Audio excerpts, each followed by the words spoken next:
curadas. E eu escrevi aqui: como é bom o pastor deitar no travesseiro e nutrir memoriais positivos acerca da igreja que ele apacenta, que não afastam dele o sono. Como é bom o indivíduo deitar no travesseiro e poder dormir sossegadamente, dirigir um grupo de irmãos que você deita no travesseiro, uma família, você que é um pai de família e deita no seu travesseiro, e com relação às expectações familiares, você dorme de forma confortável. Assim é Paulo. Quando Paulo vai deitar para dormir, ele pensa na igreja de Filipos, ele não nutre qualquer tipo de pensamento que afaste dele, pastor Luiz, o sono. Ele pode deitar, descansar em segurança, porque ele sabe que as coisas estão funcionando corretamente na igreja. E eu escrevi um outro texto que corrobora isso, é de Hebreus, capítulo 13, versículo 17, aonde o autor ao Hebreus faz uma proposta para a igreja. E a proposta da igreja é o seguinte: obedecei aos vossos pastores e sede submissos para com eles, pois velam da vossa alma, como quem deve de prestar conta, para que façam isto com alegria e não gemendo, porque isto não aproveita a vós outros. Qual que é a ideia desse autor? É fazer com que a igreja obedeça ao pastor como um guia espiritual. E aqui o autor aos Hebreus coloca dois pesos. O primeiro peso é de responsabilidade pastoral, velar pelas almas diante de Deus. O segundo peso é de responsabilidade pastoral, prestar relatório das almas diante de Deus. Então, como se não bastassem ser pesos pormenorizados estes, que não são, então o papel da igreja diante do pastor é obedecer ao pastor, é se submeter ao pastor. A igreja que foi fundada por Paulo em Filipos era uma igreja que obedecia às ordens pastorais, uma igreja que obedecia aos padrões comportamentais e doutrinários estabelecidos pelo apóstolo Paulo. Tem gente, querido, que não obedece na igreja. Existem irmãos e irmãs na igreja que não são capazes de obedecer. Eles não obedecem doutrina, eles não obedecem liderança, eles não obedecem requisitos de ordem, eles não são capazes de conviver uns com os outros em comunhão, e todo e qualquer problema que se desemboca na pessoalidade e no relacionamento do indivíduo cai no pastor. Quantas e quantas vezes líderes espirituais deitam-se para dormir e quando pensam em um determinado problema ou numa determinada pessoa, o sono vai embora e não volta mais. Mas aqui não. Aqui Paulo deitava, colocava a cabeça no travesseiro e dormia. Possivelmente porque, diácono cristiano, essa igreja obedece pastor. Essa igreja respeita pastor. A segunda expectação emocional de Paulo é uma boa disposição emocional. Olha aqui o que ele fala, ó. Por tudo que recorde de vós, fazendo sempre com alegria. Repita no 3 com alegria. 1, 2, 3. Olha aí, muito bem. De novo, 1, 2, 3. Olha, uma boa disposição emocional, porque às vezes, querido, eu faço a obra de Deus triste. Às vezes você faz a obra de Deus triste. Às vezes as implicações que lhe são propostas frente aos desafios que lhe são entregues são tão danosos e prejudiciais à sua sanidade mental que você não consegue, presbítero Denis, fazer com alegria. Você vem para cá de cabeça triste, vem para cá de forma perturbada, vai lá para a sua congregação para liderar um departamento e está triste. Está triste porque as demandas dos relacionamentos que você desenvolve e que desemboca a partir da sua liderança faz com que o seu liderado não consiga te compreender. Para dizer a verdade, grande parte de liderados que não conseguem compreender os líderes é porque eles não compreendem nem a si próprio, quanto mais são capazes de compreender o outro. Mas Paulo não, Paulo está dizendo, olha, eu tenho uma boa disposição emocional, é para orar, eu oro com alegria, é para trabalhar, eu estou trabalhando com alegria, é para jejuar pela igreja, eu estou jejuando com alegria, é para assumir um compromisso financeiro para quaisquer desempenhos estruturais da igreja, eu estou fazendo com alegria, porque há uma convicção do seu papel ministerial, tanto dele como corpo docente, como da igreja, como discente. Aí eu escrevi aqui eu vou falar, olha aqui, ó.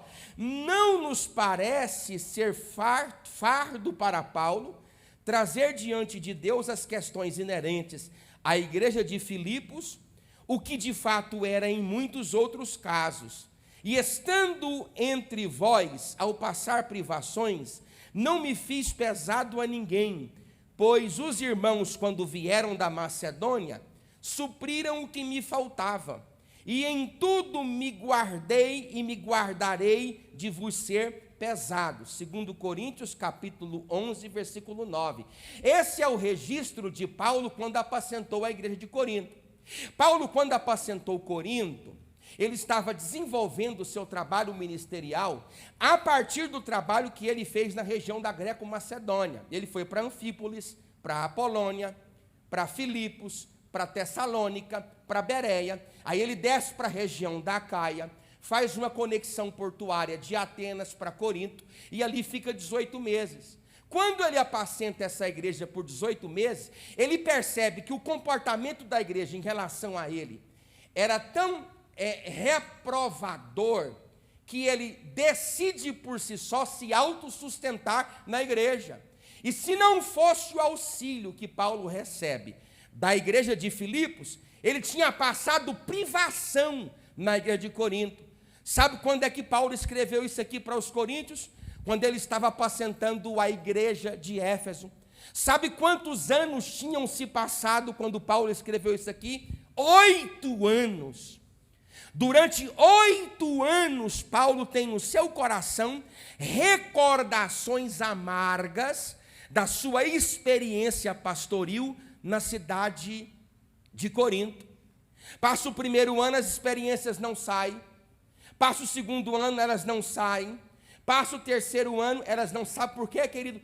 Porque todo e qualquer ser humano, que é um ser psico-biosocial, existe uma interligação no ser humano. O ser humano é um ser psíquico, bio, matéria e social. Então, os impactos que eu sofro na minha estrutura psicológica, biológica e sociológica são capazes de denunciar os aspectos da minha pessoalidade e da minha saúde emocional para sempre. 8 anos depois que Paulo dirigiu Corinto, ele lembra que se fosse pelos irmãos de Corinto, ele tinha passado fome da igreja. Mas quando ele deitava para dormir com relação a essa igreja aqui, não.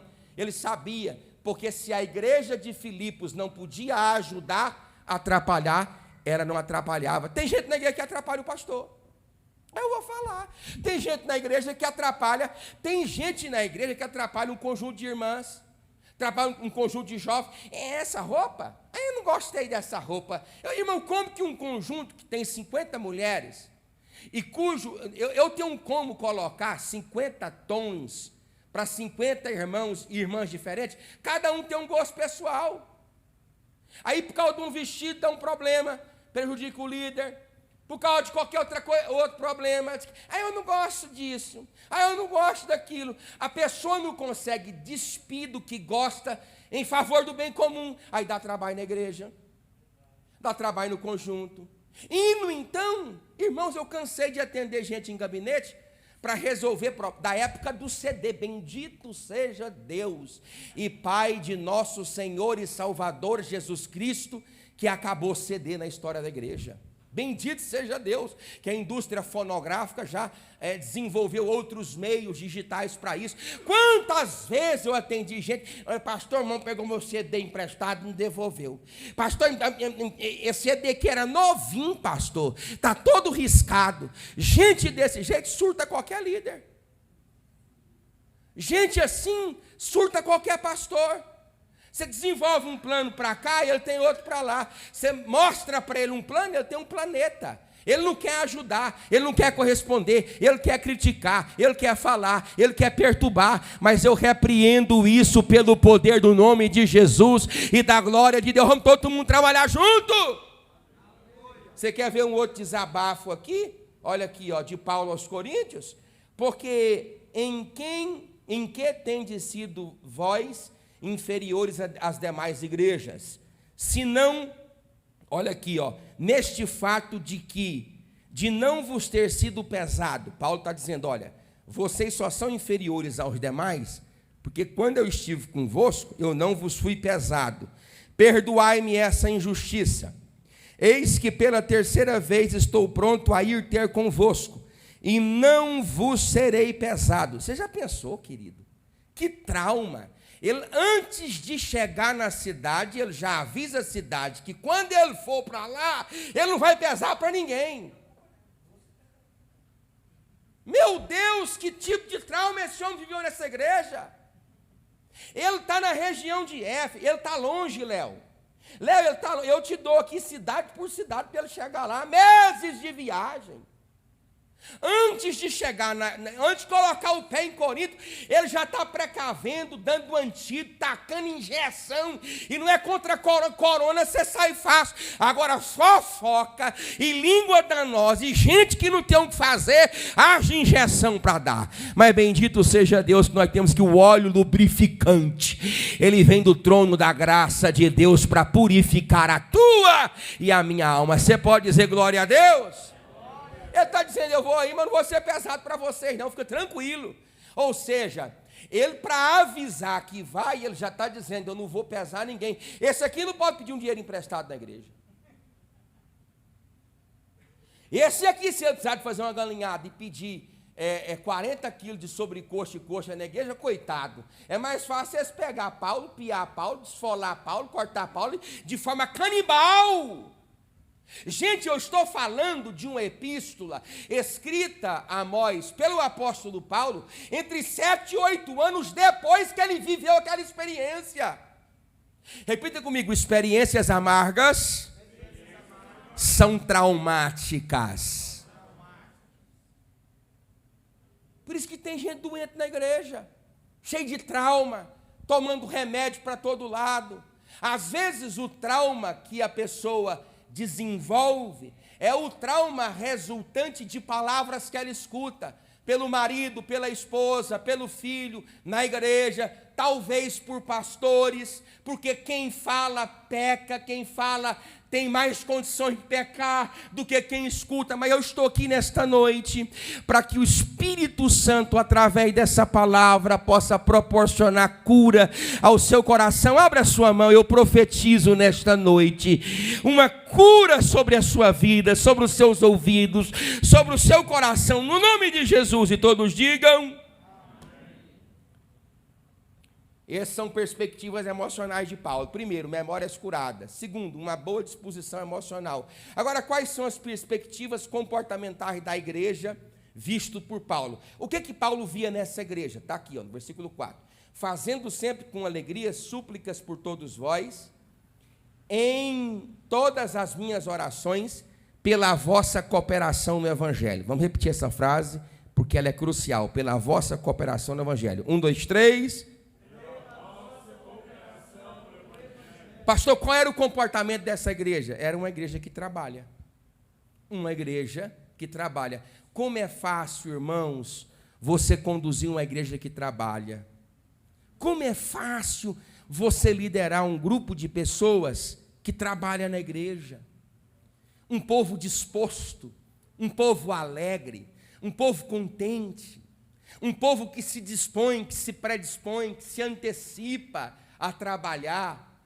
O indivíduo que sabe o que o pastor necessita, o líder necessita, só pelo olhar. O cidadão que se dispõe a trabalhar. Olha o que eu escrevi aqui, ó.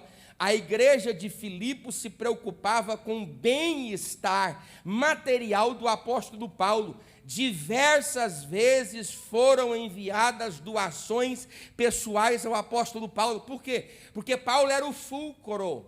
Paulo estava desempenhando a fundamentação e estruturação de igrejas na Europa.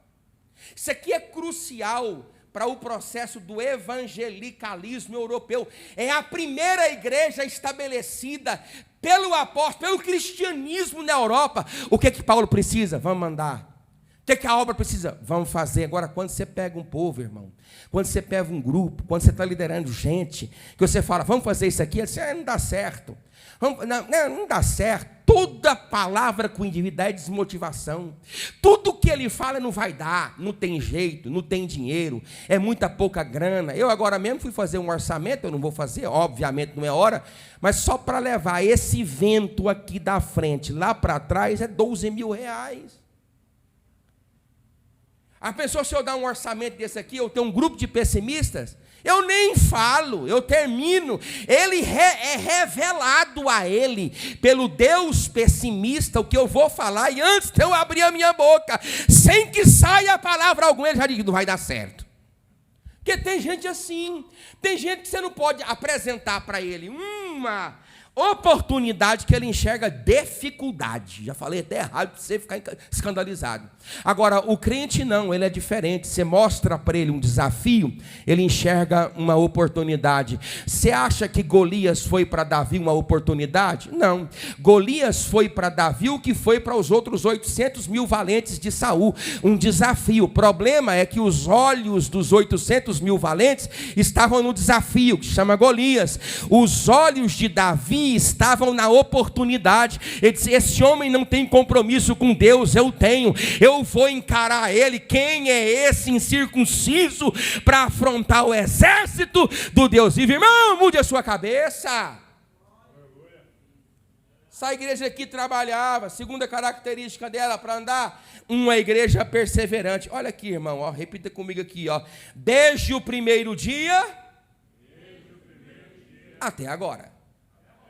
Uma igreja perseverante. Sabe por quê, querido? Porque o importante na trajetória cristã não é começar bem, é terminar melhor. Importante não é como você começa. Todo mundo começa. A pergunta é, todos terminam? Começar é fácil, dar um arranque é fácil. O indivíduo, para dar um arranque, é só ele se levantar e dar 2 passos. Agora, você chega no fim do ano?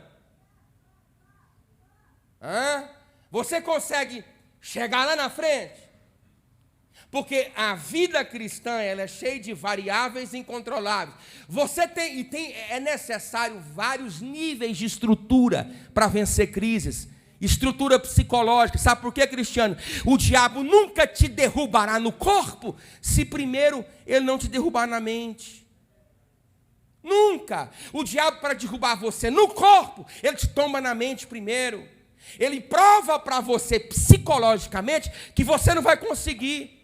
E ao ser provado que você não consegue arcar com esse desafio e chegar do outro lado, ele te tomba na mente e seu corpo cai. O seu corpo nunca cairá se a sua mente permanecer intacta. Por isso que toda transformação bíblica é uma proposta de revolução e de transformação mental. O teu corpo pode até tombar, mas a tua mente permanecerá intacta e você vai chegar aos trancos e barrancos do outro lado cantando o hino da vitória. Você não pode dar nada para a pessoa, para o indivíduo, que ele não consegue levar 2, 3 meses. Você pega aí um diácono, vem cá abrir igreja, irmão. Você vai abrir agora? Vou. É muito culto, hein, irmão? Eu vou, pastor. Ele vem ele vem 2, no terceiro ele não vem mais. Ele faz um compromisso de chegar mais cedo na igreja, ele vem 1, vem 2, vem 3, no quarto ele não vem mais. Quaisquer atividades fora do currículo denominacional da igreja que lhe foi entregue como proposta e desafio, É um motivo para ele poder afastar da igreja. Ah, chegou alguém aqui, eu vou ver um programa de televisão. Não! Essa igreja não. Ela é uma igreja que começou desde o primeiro dia até agora. Sabe quantos anos tem essa igreja aqui, querido? Sabe quantos anos tem? 11 anos depois que ela foi fundada é que Paulo escreveu essa epístola. Não é um dia, não é 10 meses, não são 11 meses, não é um ano, são 11 anos, Léo. A igreja permanece, pode até não correr, mas ela permanece andando do jeito que ela começou. Pode até largar de mão, não precisa ser afoito, não precisa fazer nada além da sua obrigação, mas não pare, erga a tua cabeça, olha lá para frente, porque a vitória vai chegar em nome de Jesus Cristo. Você pode dizer glória a Deus? Coisa mais difícil, irmão, é você passar uma atividade para alguém, passa uma função para alguém, ele chega em você e fala assim, pastor, eu não vou dar conta. Não, rapaz, revista-se de poder, de graça, de glória.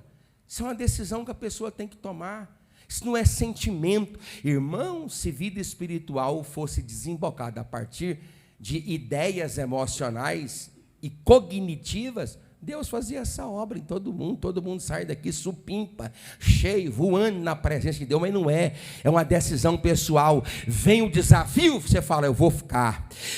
Tudo manda você tombar, sabe, eu vou permanecer de pé. Está dando tudo errado na igreja, eu vou permanecer ali, porque a vitória de Deus vai chegar. Irmão, eu profetizo na sua vida, que Deus vai lhe ajudar e dar graça para você fazer as coisas que você não tem conseguido. E eu profetizo isso em nome de Jesus. Você pode dizer amém? Segunda característica dessa igreja, uma igreja perseverante. Primeira, uma igreja que trabalha. Segunda, uma igreja perseverante. Eu coloquei aqui, mais importante que começar é terminar. Não podemos apenas ter arranque. Aí vem o versículo 7, eu quero ler aqui integralmente para você, para entrar na parte final. Aliás, isso é Paulo falando, é justo que eu assim pense de todos vós. Igreja de responsabilidade coletiva, viu? Isso não é, olha, igreja de responsabilidade coletiva. Você viu o cabeçalho, o versículo 1? Você viu que a proposta de Paulo é docente e discente, é presbitério e igreja? Veja que ele fala, é justo que eu pense assim de todos vós. Ou seja, o pensamento que eu penso acerca de vós é justo. Porque o que eu penso acerca de vocês é correspondido pelo comportamento de vocês em relação a mim. Isso aqui não é demagogia, isso aqui é um fato. Porque vos trago no coração, seja nas minhas algemas, repita comigo, uma igreja que participa mesmo das dores do pastor que fundou. Olha, quem está dizendo da participação da igreja nas algemas é o próprio apóstolo Paulo. Ele está dizendo, seja nas minhas algemas, seja na apologia e confirmação do evangelho, pois todos sois participantes da graça comigo. Eu coloquei uma frase importante aqui, eles eram participantes com Paulo na graça, não participantes da graça de Paulo. Isso é diferente. É diferente demais. Eles eram participantes com Paulo na graça. Ou seja, sabe por quê, querido?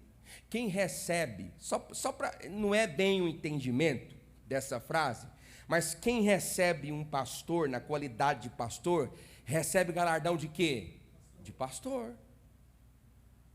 Então, olha aqui, eles eram participantes com Paulo na graça, não participantes da graça de Paulo. Eles eram participantes com Paulo, e não só aqui, mas em todas as demandas e dificuldades que lhe foram ortogadas pelo ministério, e talvez nenhum dos discípulos tenha sofrido como Paulo sofreu, mas em toda possibilidade que o sofrimento lhe abriu as portas, essa igreja entrou com Paulo no meio dele. Tem gente, irmão, né? Tem aquele ditado, não vou falar aqui porque está gravando, na verdade. Diz, amigo é amigo, o resto você já sabe, né? Tem gente que a hora que a crise aperta, ele capa o rato.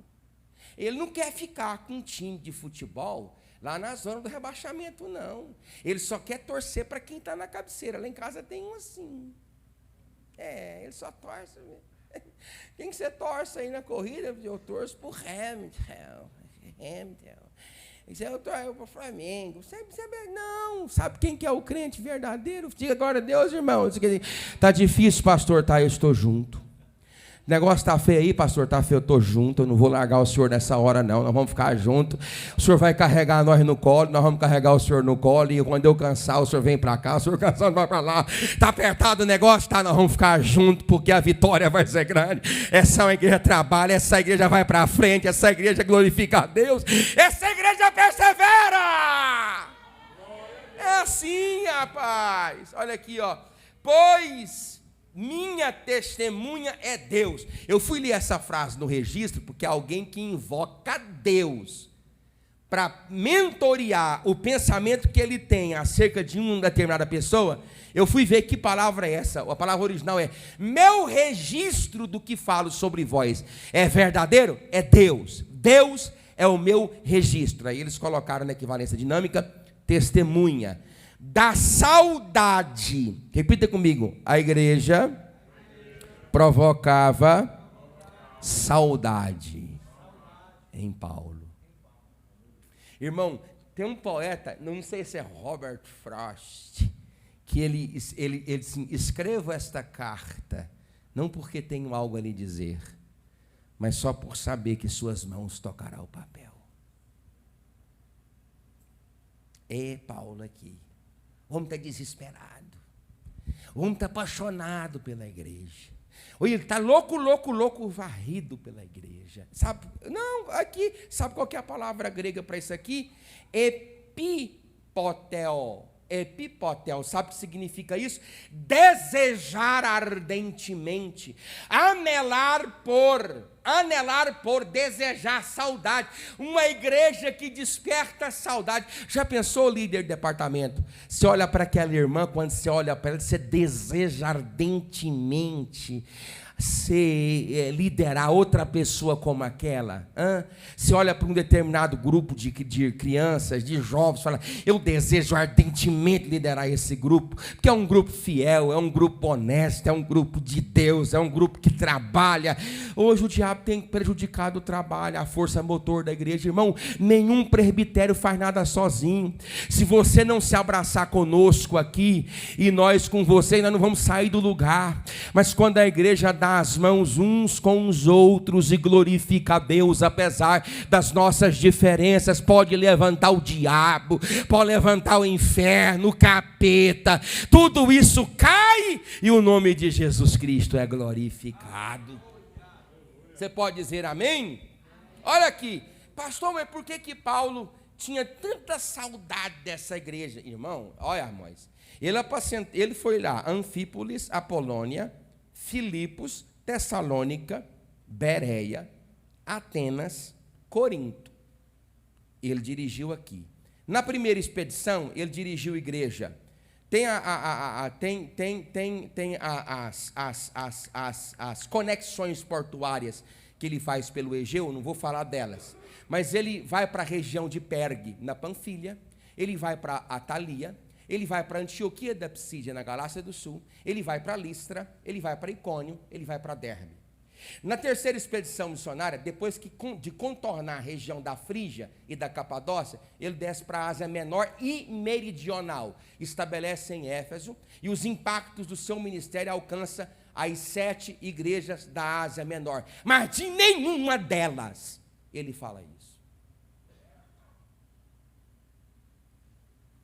Repita comigo: existem coisas e pessoas que marcam. Sabe quem quer ser seu amigo, irmão? É o que te confronta no privado e te defende no público. O amigo não vai falar para você tudo que você quer ouvir. Você não quer amigo, você quer outra coisa. O amigo vai te confrontar no privado, no público ele te defende. O amigo te defende no público, mesmo dos seus erros. Aí no privado ele senta o cacete. Amigo, sabe quem é seu amigo? Amigo é o indivíduo que te vê você fazer mazelas e sempre te aconselha, e um dia você pisa no pé dele, e você vai pisar no pé dele. E quando você pisa no pé desse amigo, ele não joga no ventilador as coisas ocultas que na sua intimidade você compartilhou com ele. Você é seu amigo. Amigo é diferente. Essa igreja aqui, Paulo sente tantas coisas boas por ela, Lucas, por 5 motivos. Quantos motivos, irmãos? Sim, eu vou ler todos, não vou nem pregar, só vou ler. Primeiro, está lá em Filipenses, capítulo 2, versículo 25. Enviaram Epafrodito para ministrar a ele as suas necessidades. Eles enviaram Epafrodito para ficar à disposição de Paulo no seu ministério. Segundo, pastor Silvio, eles contribuíram com a sua própria substância a Paulo. Está em Filipenses capítulo 4, 14. É assim, se eu tenho isso aqui e ele é meu, também tem que dar para Paulo. Quanto nós recebemos aqui? Tiro de Paulo. Essa lavoura aqui, leva para Paulo. O que entrar aqui em casa, que me serve como mantimento ou com substância, vão passar para Paulo. Como é que ele não ama uma igreja dessa? Terceiro motivo, enviaram auxílio por 2 vezes enquanto Paulo estava preso em defesa da fé. Filipenses 4, versículo 15. Paulo está lá, ele está sendo ajudado, Paulo. Sim, tem Aristarco, tem Arquipo, tem Demas, tem Jesus, tem Epáfras, tem Lucas, mas não tem problema, vamos mandar Epafrodito com oferta. Quantas vezes? 2 vezes eles fizeram isso. Paulo não era mais pastor da igreja, Paulo não era mais o representante, Paulo não era o episcopal da igreja, não era o reverendo da igreja, não era ninguém, nada da igreja, mas eles não se esqueceram, repita comigo, eles possuíam memórias saudáveis. Você acha que Paulo não aborreceu aquele povo, Amós? É claro que aborreceu. Você acha que Paulo não sentou a palavra de Deus? Aquele sermão que ele fez lá de quase 2 dias, onde Eutico caiu, aquele sermão de espada, né, que ele é chato e comprido. Você acha que Paulo não foi abusivo? Foi, mas essa igreja só pegou coisas boas de Paulo. Quando alguém vem visitar aqui a igreja, eu falo assim, irmão, pega tudo que é bom, tu leva para tua casa e tu fofoca para todo mundo. E o que for ruim, tu deixa aqui comigo que eu resolvo. É assim, sabe, é assim, essa igreja era assim. Ela pode ter até visto defeito de Paulo, porque Corinto viu e noticiou. Corinto viu e noticiou, mas essa daqui ficou calada. Se Paulo teve defeito, eu não sei, deve ter tido, que ele não é perfeito, mas essa igreja tem memórias saudáveis. O que não é bom em você, o que não é bom em mim, deixa para lá, pega de mim, eu pego de você, que só coisa boa. Aí você pode ser certeza, nós vamos dar a mão e vamos andar para todos sempre glorificando o nome daquele. Você pode levantar a sua mão e dizer glória a Deus. Em quarto lugar, o que fizeram a Paulo, fizeram a Deus. Eles, olha, está lá em Filipenses 4, 18, Celso. Eles consideravam que fazendo a Paulo, fazia a Deus. Acabou essa mentalidade na igreja. Acabou. Eita, pastor, o senhor hoje está apologista, né? Do sofá, o senhor está apologista. Não é sobre mim, não, filho, é sobre a palavra. Olha aqui, olha como é que é o texto. Um sacrifício agradável e agradável a Deus. Ele disse assim, Paulo quando recebeu as benesses dessa igreja, ele disse, esse sacrifício não só me agrada, mas agrada a Deus, porque vocês ofertam a mim como se estivesse ofertando ao próprio Cristo. Eu não sei se vocês já leram a história do cristianismo, mas você sabia que serem hospitaleiros, Tácito, historiador romano do segundo século da Era Comum, diz, os cristãos cuidam não só dos seus órfãos e de suas viúvas, mas das nossas também. Tácito disse isso, historiador romano que não tinha nada a ver com cristão. Era obrigação de um mosteiro receber qualquer peregrino, pode ser do Satanás, pagão, como se fosse o próprio Cristo. A despeito do próprio nome cristão, uma das cognominações para o nome, para a etimologia cristão, é pequenos cristos. Se eu olho para você como Cristo, Se você olha para mim como a Cristo, com um olhar de ternura, com um olhar, ninguém fala do outro, ninguém persegue o outro, ninguém maltrata o outro, ninguém maldiz o outro, todo mundo se fortalece porque o sentimento é o mesmo, a perspecção é o mesmo, a projeção é a mesma, a tendência é o diabo perder, o reino de Deus ganhar, e acima de tudo o nome de Jesus ser glorificado. Agora você pega na igreja, é um bando de gente que... por exemplo, a igreja mais pentecostal. Qual foi a igreja, irmãos, mais pentecostal que o apóstolo Paulo dirigiu? Qual foi? A igreja de Corinto. Aí, os estudiosos dizem que Paulo era careca porque aposentou Corinto. É a única igreja que o apóstolo Paulo fundou e os demais presenciaram, os outros apóstolos universais, a única que é a manifestação dos 9 dons, dos dons do Espírito se desembocaram em 9 dons. Eu até penso que é muito mais de 9 dons, mas ele tinha dom para todo mundo, dom para todo lado, dom a tempo e fora de tempo, inclusive o dom era o problema da igreja. Vê aqui se tem falando em língua estranha nessa igreja. Vê se aqui em Filipos tem cura nessa igreja. Vê se tem manifestações de milagres. Não tem, mas não tem problema. Tem gratidão, tem amor, tem presença, tem poder que se desemboca, não aqui no culto, não na religiosidade, mas na vida. Vidas transformadas pelo poder do nome de Jesus Cristo. Ei, irmão, manifestação teatral na igreja é fácil. Fazer manifestação aqui é fácil. Agora, levar o que você escuta aqui, aplicar na sua vida e levar lá quando você compra o pão no vizinho, quando você compra um carro, quando você vende um carro, compra um pneu, vai em qualquer troca dessa, aí é outra coisa bem diferente. Você tem que andar na rua e a pessoa falar assim, é crente, lavado pelo poder do sangue de Jesus Cristo. É diferente, ele carrega no seu corpo marcas que são extraordinárias, marcas do verdadeiro cristianismo. Pode dizer glória a Deus por isso? E o último lugar dessa igreja aqui, eles supriam as expectativas de Paulo. Irmão, nos cursos aí de pastor, tem até um livro, eu aconselho você a ler. John E. Jones, o nome do livro. É O Pregador, Sua Vida e Sua Obra. Leiam, leiam, leiam. Outro livro bom para você ler, de John Piper, Irmãos, Nós Não Somos Profissionais.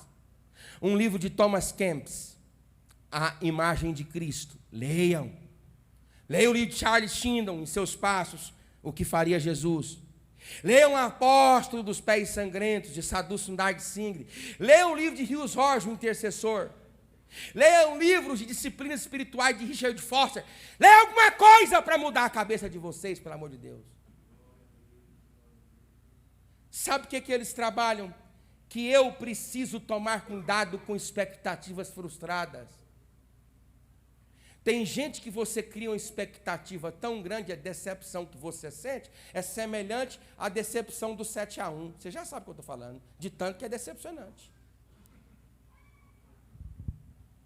Essa igreja não. A expectativa, Luiz, que Paulo construiu acerca dela, eles provaram ser. Se você dá uma função para uma pessoa, você tem toda uma expectativa para aquela pessoa. Você constrói todo um programa espiritual para aquela pessoa e ela frustra você. Ou você se deixa se frustrar por causa dos outros. E o teu compromisso com Deus. E o nosso compromisso com Deus. E aquilo que nós falamos para Deus que seríamos fiéis. Tu acha que tu vai ser fiel sem o diabo te perturbar? Tu acha que não vai ter dificuldade na igreja?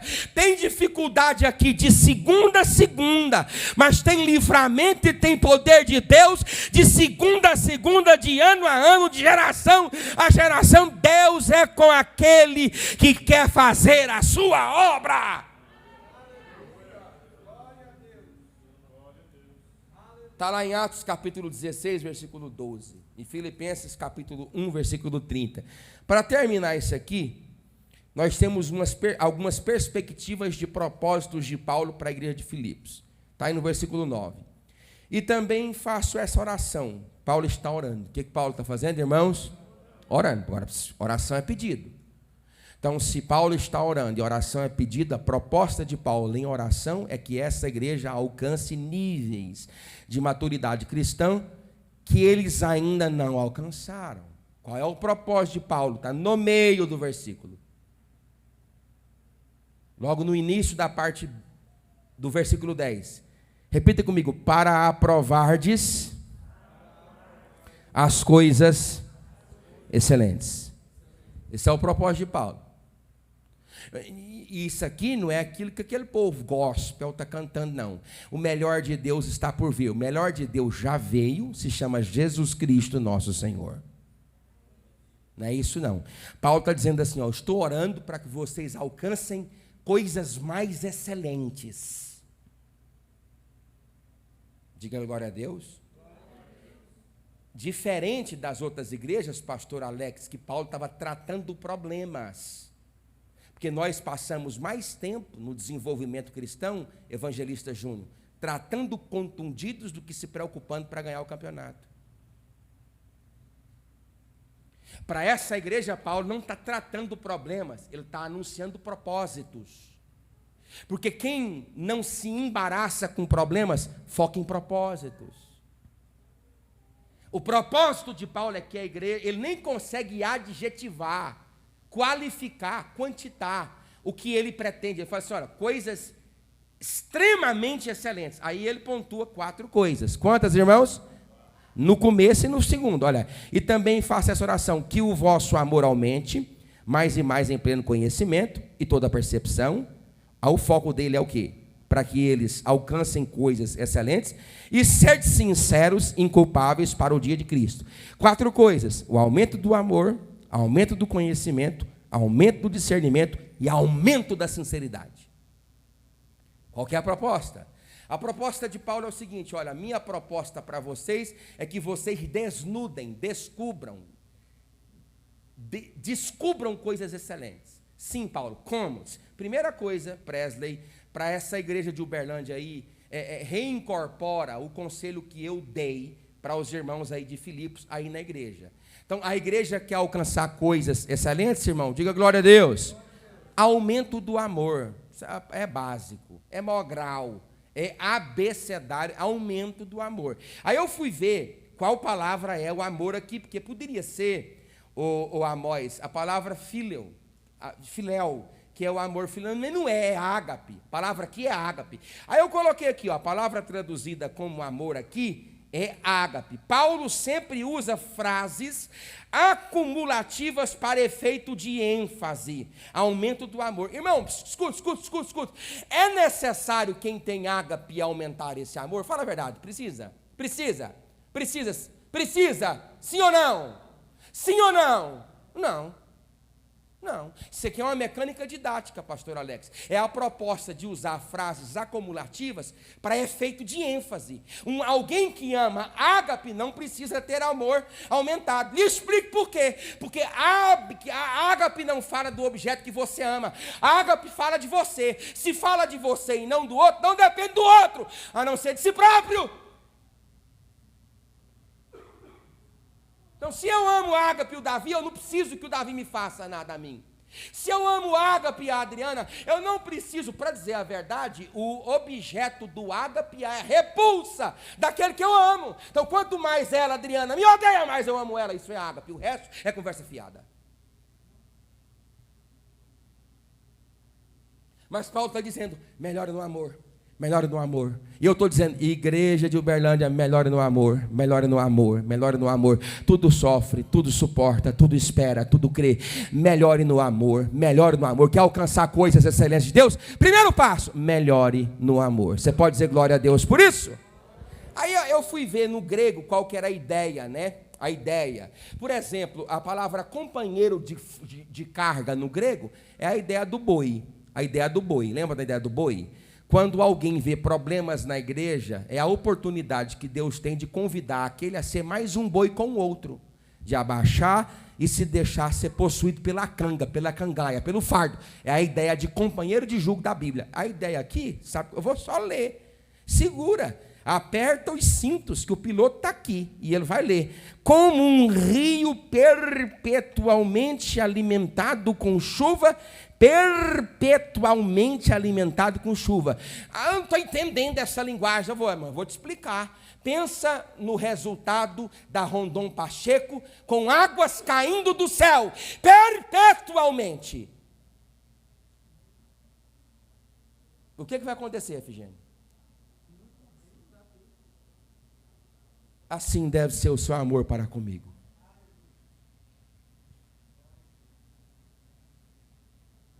Fala a verdade, irmão. Nós estamos bons demais, estamos não. Meu Deus, nós estamos distantes demais. Nós estamos distantes demais dessa proposta. Eu não vou nem pregar, eu vou só ler, porque eu não quero me ferir lendo.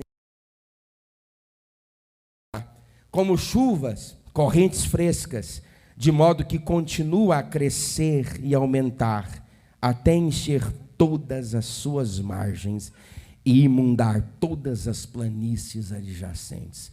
Deixa eu profetizar que Deus manifeste esse amor no meu e no teu coração nesta casa, que nós possamos ser atingidos por esta glória. Você pode dizer glória a Deus por isso?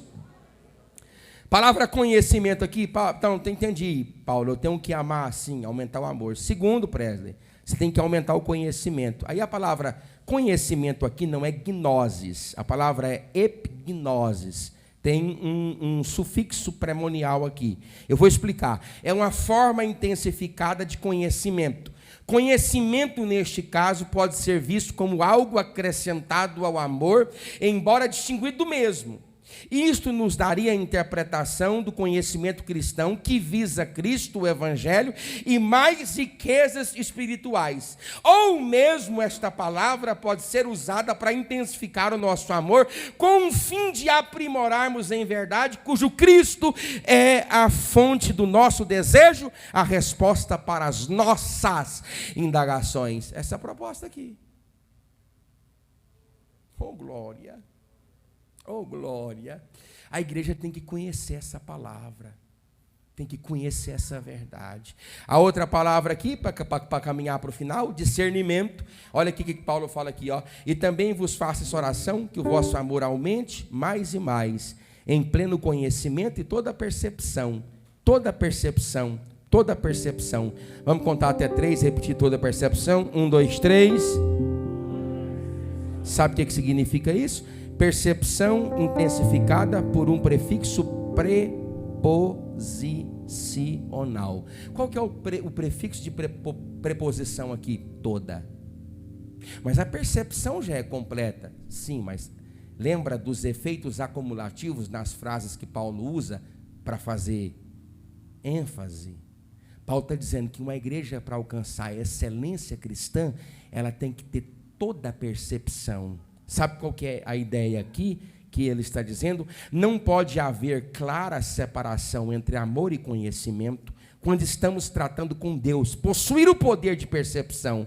A palavra grega, aistesis, significa discernimento. As pessoas precisam ter discernimento espiritual. Discernir espíritos na igreja. Hoje, irmãos, o ataque contra o conhecimento é demais na igreja. As pessoas não querem mais conhecer a Deus, nem ler a palavra, nem aprender da palavra. As pessoas não gastam mais tempo nas escrituras, elas estão longes e distantes de toda a proposta de crescimento. Em último lugar, para terminar, sinceridade. Repita comigo: eu preciso ser sincero. Irmãos, é tão bom isso aqui, presta atenção. Essa palavra aqui significa pureza de motivos. Pureza de motivos. Eu vou te explicar para você rapidamente. São duas expressões, igual a expressão macrostímia. A expressão macrostímia é duas expressões para significar paciência. Macro, longo. Tímia, sentimento. Longo sentimento. Aí a tradução de João Ferreira de Almeida colocou paciência. Aqui são duas palavras. Ele crino. Eile, crino, essa palavra sinceridade. São duas expressões, eile, luz, calor, sol, crino, examinar. Qual que é a ideia? Examinando sobre a luz do sol, vírgula, sem mistura. Isso aqui é sinceridade. Alguém examinado sob a luz do sol. Sabe qual que é a ideia? Sabe, o Latinha Vulgata de Jerônimo colocou isso aqui assim, ó, sem cera.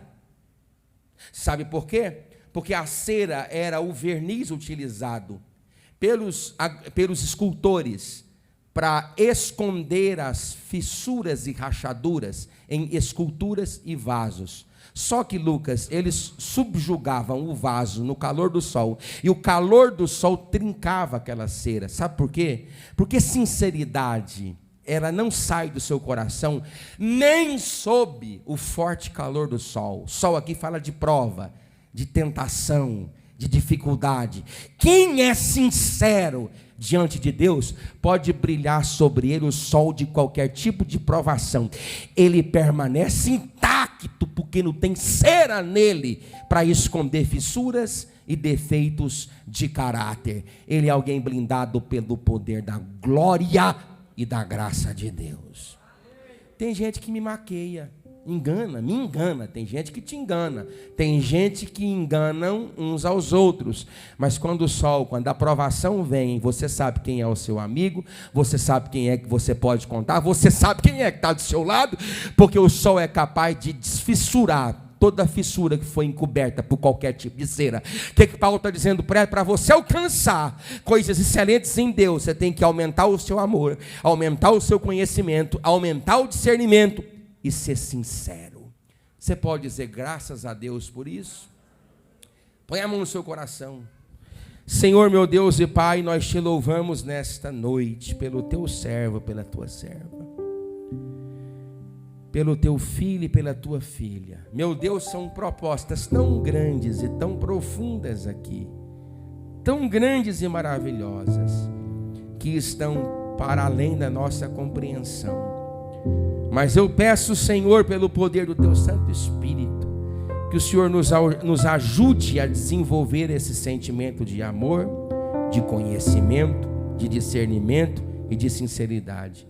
Porque nós queremos, a despeito de quem somos e das intenções que não estamos conseguindo desempenhar, nós desejamos alcançar coisas mais excelentes. Seja com esta igreja, Pai. Seja com o teu servo e com a tua serva.